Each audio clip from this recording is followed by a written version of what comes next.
এটাই শেষ জামানা, যখন সাদাকে কালো মনে হবে, কালোকে সাদা মনে হবে, হককে বাতিল মনে হবে, বাতিলকে হক মনে হবে, যেটা ন্যায় ওটাকে অন্যায় মনে হবে, যেটা অন্যায় সেটাকেই ন্যায় মনে হবে। নবী সাল্লাল্লাহু আলাইহি ওয়াসাল্লাম বলে গিয়েছেন, আনতারিদা লামাতু রাব্বাতুহা, শেষ জামানায় দাসী তার মনিবকে জন্ম দিবে। দাসী তার মনিবকে জন্ম দিবে, কখনো দাসী তার মনিবকে জন্ম দেয় না। মানে ন্যায় অন্যায়, হক বাতিল, সত্য মিথ্যা, এগুলোর মানদণ্ড উল্টে যাবে। ন্যায় হবে অন্যায়, অন্যায় হবে ন্যায়, হক হবে বাতিল, বাতিল হবে হক। যেটা সত্য সেটাই মিথ্যা মনে হবে, যেটা মিথ্যা সেটাই সত্য মনে হবে, যেটা অন্ধকার সেটাকে আলো মনে হবে, যেটা আলো সেটাকে অন্ধকার মনে হবে। আনতারিদা লামাতু রাব্বাতুহা, হালালকে মানুষ হারাম করবে, হারামকে হালাল করবে। আর কথা বুঝতে পারছেন কি না? বেশি গভীর হয়ে যাচ্ছে, আমি সহজ করার চেষ্টা করছি। এখন আসেন, আল্লাহ পাক বলছে, ওয়াইজ ক্বালা রাব্বুকা লিল মালায়েকা, হে নবী মুহাম্মদ বলেন সাল্লাল্লাহু আলাইহি ওয়াসাল্লাম, স্মরণ করেন সেই সময়ের কথা। আল্লাহ নবীকে বলা হচ্ছে স্মরণ করেন সেই সময়ের কথা, মানে মহাবিশ্বের লক্ষ লক্ষ বছর আগে, হয়তো কোটি কোটি বছর আগে। ওয়াইজ ক্বালা রাব্বুকা লিল মালায়েকা, আপনার রব এই ফেরেশতাদেরকে বলেছিলেন। কাদেরকে বলেছিলেন? কি বলেছিলেন? ইন্নী জাইলুন ফিল আরদি খলিফা, আমি এই আরদে মানে পৃথিবীতে আমার খলিফা পাঠাতে চাই। সুবহানাল্লাহ। পৃথিবীতে কেউ ছিল না এর আগে, জিন জাতি ছিল। জিন জাতি, কোন জাতি? জিন জাতি বলে একটা জাতি আছে, বিশ্বাস করেন তো নাকি? আচ্ছা, এখন এই জিন জাতি যখন ফাসাদ সৃষ্টি করে আল্লাহ পাক ওদেরকে সরিয়ে দেন, দিয়ে আল্লাহ পাক নতুন করে কোনো সৃষ্টি পাঠানোর ইরাদা করেন, তখন ফেরেশতাদেরকে বলেন যে আমি পৃথিবীতে আমার খলিফা পাঠাতে চাই। কি পাঠাতে চাই? শব্দটা আবার বলেন, খলিফা। আচ্ছা, এবার আসেন তো ফেরেশতারা বলেন, আতাজআলু ফিহা, আপনি কি এমন কাউকে সেখানে পাঠাতে চাচ্ছেন, মাইয়ুফসিদু ফিহা, যে পৃথিবীতে গিয়ে ফাসাদ সৃষ্টি করবে, দাঙ্গা হাঙ্গামা ফাসাদ সৃষ্টি করবে, ওয়াসফিকুদ দিমা, এবং একে অপরের রক্ত ঝরাবে, রক্তপাত ঘটাবে। ওয়ানাহনু নুসাব্বিহু বিহামদিকা ওয়া নুকদ্দিসু লাক, অথচ আমরাই তো আপনার প্রশংসা করি, তাসবিহ পাঠ করি, কি প্রয়োজন? আপনি কি এমন কাউকে পাঠাতে চাচ্ছেন যে পৃথিবীতে গিয়ে দুইটা কাজ করবে? ফেরেশতারা বলেছেন কয়টা কাজ করবে? এক, বলেন, ফিতনা ফাসাদ সৃষ্টি করবে। দুই, একে অপরের রক্তপাত ঘটাবে। পুরো বিশ্বের দিকে তাকায় দেখবেন এবার, এই মানব জাতি এই দুইটা কাজ করতেছে, হয় ফিতনা ফাসাদ সৃষ্টি করতেছে অথবা রক্তপাত ঘটাচ্ছে। এখানে ভাই ভাই রক্ত ঝরাচ্ছে, প্রতিবেশী প্রতিবেশীর, কোনো সময় সামাজিক একদল আরেক দলের, কোনো সময় এক রাজনৈতিক দল আরেক রাজনৈতিক দলের, কোনো সময় এক বিশ্বের একটা দেশ আরেকটা দেশের।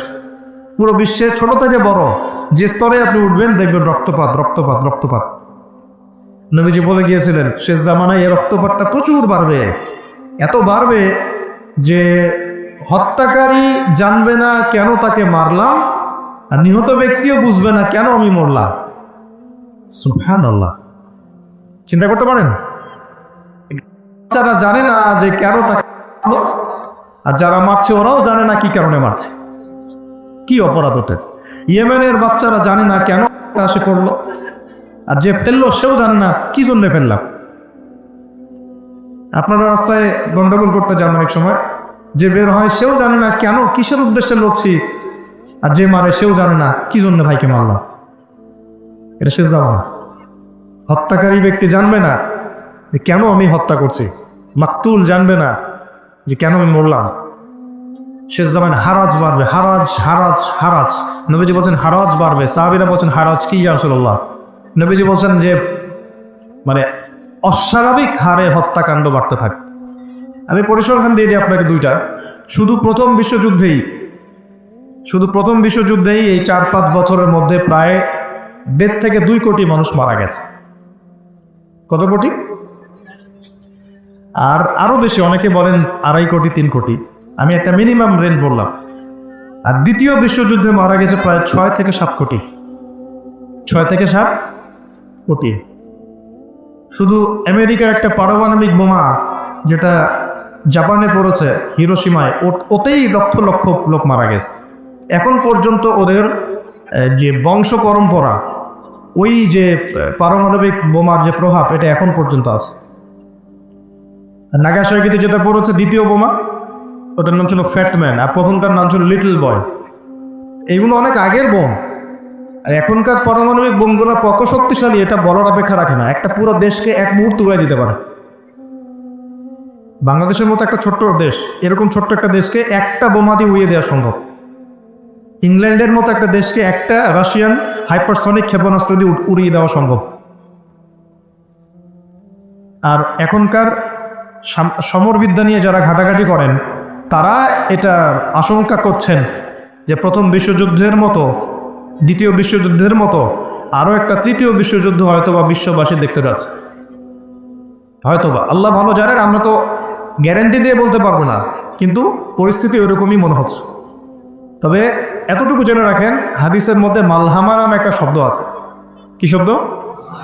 নবীজি বলেছেন ইউফ্রেটিস নদী, মানে ফোরাত নদী। ইউফ্রেটিস কোন নদী? এই ফোরাত নদী অচিরেই তার ভূগর্ভস্থ সোনার পাহাড় বের করে দিবে। ফোরাত নদী অচিরেই তার সোনার পাহাড় বের করে দিবে, এবং ওই সোনাকে নিয়ে মারামারি করতে আসবে যে মানুষগুলো, তাদের মধ্যে প্রত্যেক 100 জনের মধ্যে 99 জন মানুষ মারা যাবে। তবে একজন ব্যক্তি যে বেঁচে থাকবে সে ধারণা করবে আমি সেই ব্যক্তি যে সোনাটা পাবো।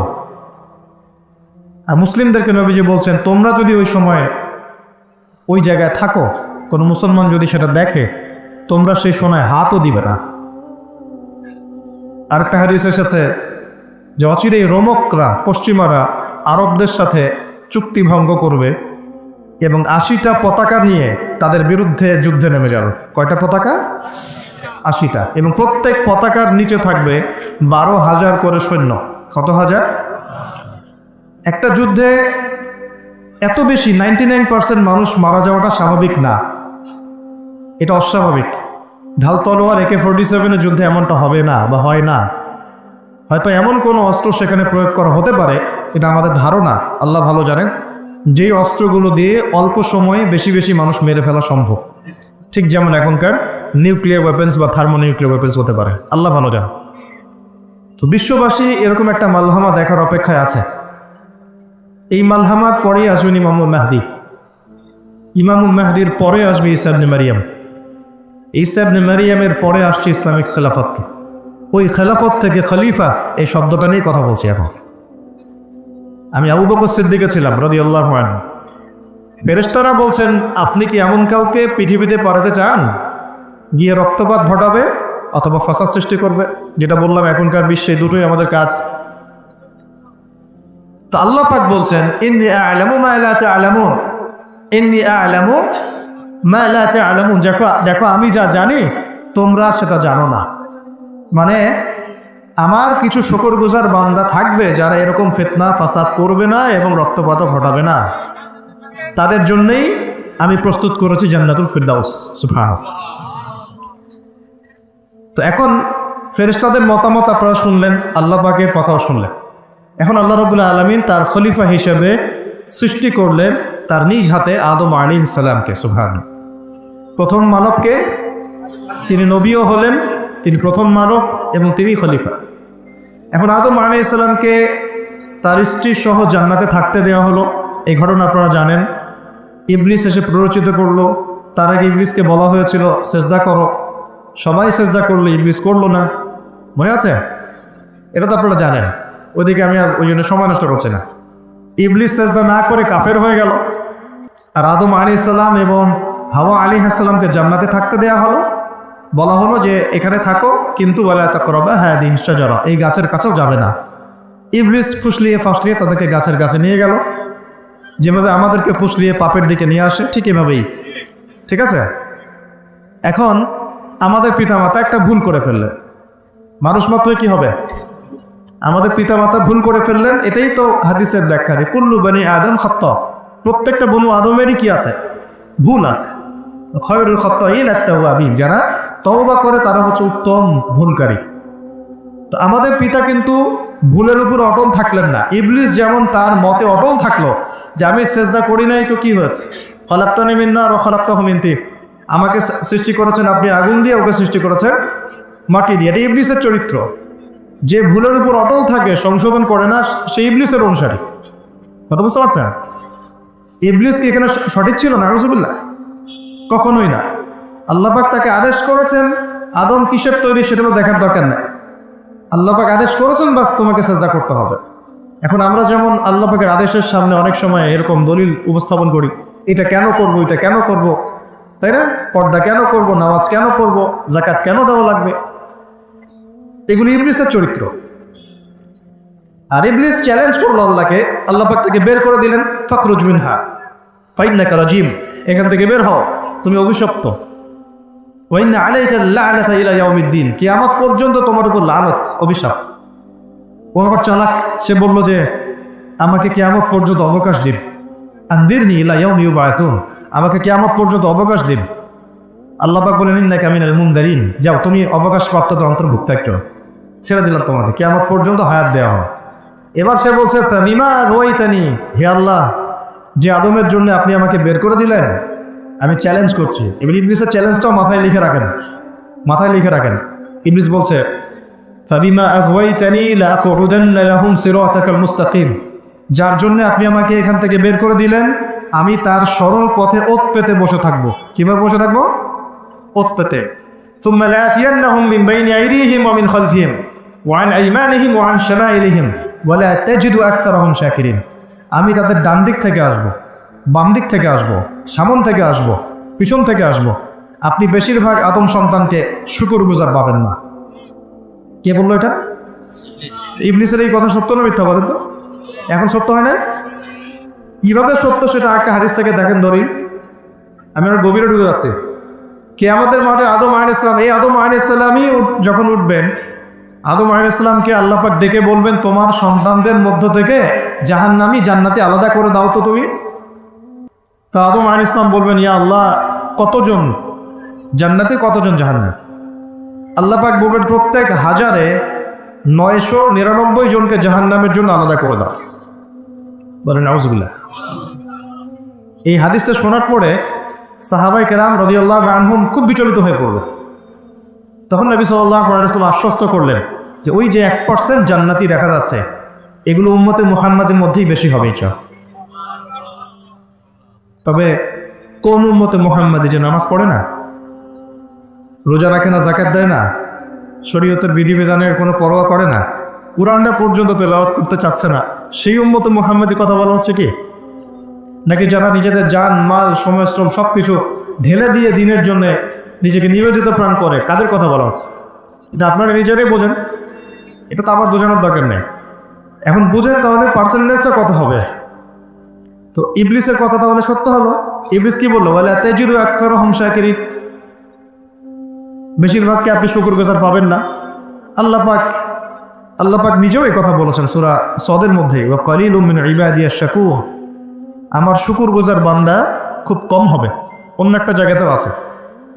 তো এখন আল্লাহ রাব্বুল আলামিন আদম আলাইহিস সালাম আর হাওয়া আলাইহিস সালামকে জান্নাতে রাখলেন, তারা যে ফল খেয়ে ভুল করে ফেললেন, আল্লাহ পাক তখন তাদেরকে সাথে সাথেই বের করে দেন নাই। ফাতালাক্কা আদম মির রাব্বিহি কালিমাত, আদম আলাইহিস সালাম তার রবের কাছ থেকে কিছু কালিমা শিখে নিলেন। ফাতাবা আলাইহি, ওই কালিমা যে আল্লাহ রাব্বুল আলামিনের কাছে তিনি তওবা করলেন। ইন্নাহু হুয়াত তাওয়াবুর রহিম, এবং আল্লাহ পাক তওবা কবুল করে তাকে মাফ করে দিলেন। ওই বাক্যটা কি ছিল সেটা একটু শুনি। ওই বাক্যটা ছিল রব্বানা, আমার সাথে বলেন, রব্বানা যালামনা আনফুসানা ওয়া ইল্লাম তাগফির লানা ওয়া তারহামনা লানাকুনান্না মিনাল খাসিরিন। মানে অর্থ হচ্ছে, হে আমাদের রব, রব্বানা যালামনা আনফুসানা, আমরা নিজেদের নফসের উপর জুলুম করেছি, ওয়া ইল্লাম তাগফির লানা, আপনি যদি আমাদেরকে মাফ না করেন, ওয়া তারহামনা, আমাদের উপর রহম না করেন, লানাকুনান্না মিনাল খাসিরিন, আমরা অবশ্যই ক্ষতিগ্রস্তদের অন্তর্ভুক্ত হয়ে যাব। এই কালিমা শিখলেন কে? আদম আলাইহিস সালাম তার রবের কাছ থেকে। এই কালিমা, এই দোয়া দিয়ে তিনি তওবা করলেন, আল্লাহ রাব্বুল আলামিন তাকে মাফ করে দিলেন। তবে তিনি বলে দিলেন আর জান্নাতে থাকা হচ্ছে না। কুল নাহবিতু মিনহা জামিআ, আল্লাহ বলছে তোমরা এখন সবাই পৃথিবীতে নেমে যাও। ফাইম্মা ইয়াতিয়ান্নাকুম মিন্নি হুদান, নেমে যাও পৃথিবীতে, কিন্তু জেনে রেখো পৃথিবীতে আমার পক্ষ থেকে তোমাদের কাছে হেদায়েত যাবে। কি যাবে? হেদায়েত মানে আসমানি কিতাব, নবী রাসূল, আসমানি কিতাব, নবী রাসূল, এগুলো আসবে তোমাদের কাছে। ফামান কুল নাহবিতু মিনহা জামিআ ফাইম্মা ইয়াতিয়ান্নাকুম মিন্নী হুদান ফামান তাবিআ হুদায়া, যে আমার এই হেদায়েতের অনুসরণ করবে ফালা খাউফুন আলাইহিম ওয়ালা হুম ইয়াহজানুন, তাদের কোনো ভয় নাই, কোনো দুশ্চিন্তা নাই। যেই জান্নাত থেকে গিয়েছো ওই জান্নাতে ফিরে আসবে ইনশাআল্লাহ। এটা একটা কথা।